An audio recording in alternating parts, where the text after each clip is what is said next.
선거철이라서 각종 선거 전화나 문자로 많이 힘들다는 말씀 하시는데 저도 문자 진짜 많이 오거든요. 저는 전주가 지역구거든요. 네네. 평택에서 문자가 와요.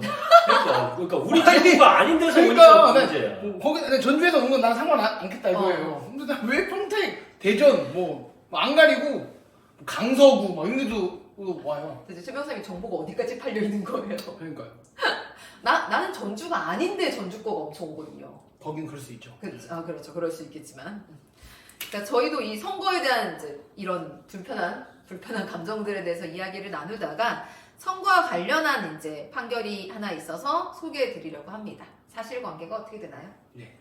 지방이나 혹은 지방이 아니어도 어떤 특정 지역구에 뭐 시장이나 국회의원 이런 거 진짜 가리지 않고 계속 출마하시는 분들이 있잖아요. 그러니까 간혹 누군지 모르는데 막 이 이름 많이 오, 들어봤는데 있죠. 하는 분들 계시잖아요. 선거 때마다 나오셔가지고 네, 이름을 맞아요. 기억하는. 근데 제 고향에서 있었던 일인데 이분은 정말 많이 나오기 때문에 제 고향 분들은 이분 조남을 거의 다 알고 계셨었어요. 네네.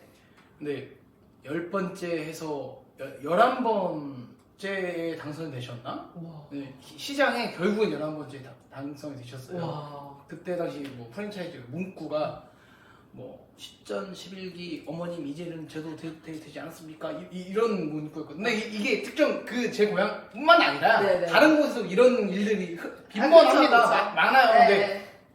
꽤나 득표율이 높으신 분이었기 때문에 어. 이게 어떻게 될지 모른다였어요. 네네. 근데 당시 전 시장님이 조금 이미지가 안 좋아지자 이제 자기의 부동표를 가지고 당선이 돼버린 드디어 당선. 와. 정말 그 고향에서 와 이런 일도 일어나는구나 뭐 이럴 정도로 되게 신기해라도 했었어요. 네네네. 근데 이듬해 공직선거법상 허위사실 공표 혐의로 대법원에서 벌금 500만 원이 확정돼서 실형을 이르셨어요. 아이고 어떡해. 선거관리 이게 문제는 뭐 당선 무효될 수 있죠 뭐. 근데 선거관리위원회는 공직선거법상 반환 규정에 따라서 이 전 시장이 받았던 기탁금하고 선거비용 약 1억 1천만 원 반환하라고 요구했습니다. 네. 근데 이분은 반환하지 않았습니다. 어. 그래서 국가가 결국에는 2021년도에 소송을 제기했고 당연히 이겼습니다. 왜냐하면 법률상 반환을 해야 되기 때문이죠. 그렇죠. 그런데 이 전 시장님은 판결에 불복해서 항소하면서 법원에다가 위헌법률 심판 제청을 신청했는데 법원이 안 된다 기각을 했습니다. 그러자 2021년 10월 헌법소원을 냈습니다. 와. 그래서 헌재 결과가 어땠어요?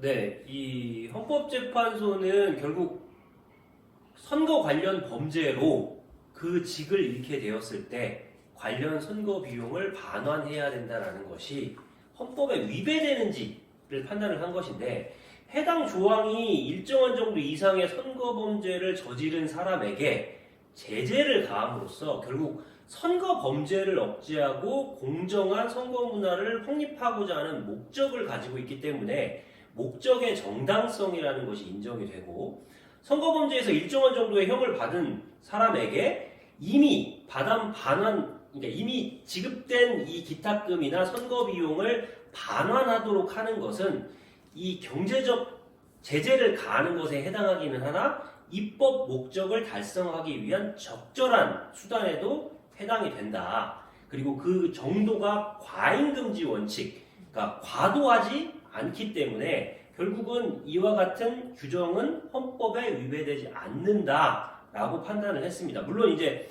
모든 헌법재판관이 이런 판단을 한 건 아니고요. 그 개별 헌법재판관 중에는 반대 의견을 내기도 했는데 결국 이 반대 의견을 낸 재판관은 선거범죄로 인한 이 기탁금을 반환받도록 하는 것은 결국 이 해당인에게 형사처벌을 받았다는 이유로 또 다른 사법심사 없이 사실상 재산형, 결국 벌금형 마치 받은 것처럼 추가적인 벌금형을 받은 것처럼 재산형벌을 부과하는 것과 같은 효과를 내는 거다. 그래서 이 기탁금을 반환하도록 하는 것도 기탁금 제도라고 하는 거의 본래의 취지에서도 벗어나 있는 과도한 제재에 해당하기 때문에 결국 위헌적인 요소가 있다. 이렇게 의견을 냈습니다.